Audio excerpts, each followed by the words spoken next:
गुजरातमध्ये statue of unity बघायला आलोय. श्रेष्ठ भारत भवन असं भरपूर मोठा पार्किंग स्पेस आहे. 50 रुपये तिकीट आहे पार्किंगचं.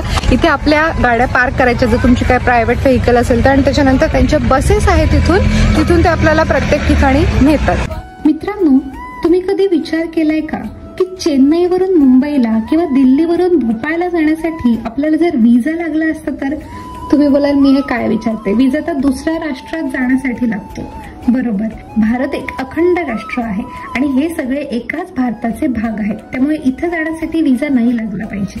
पण आपला भारत देश जेव्हा स्वतंत्र झाला ना, तेव्हा तो एक राष्ट्र नव्हता, तो अनेक छोट्या छोट्या तुकड्यांमध्ये विभागला गेलेला होता. पण या देशाला एकत्र जोडून ठेवण्याचं काम एका भूमिपुत्राने केलं, ज्यांचं नाव होतं सरदार वल्लभभाई पटेल. 31 ऑक्टोबर हा त्यांचा जन्मदिवस राष्ट्रीय एकता दिन म्हणून साजरा केला जातो.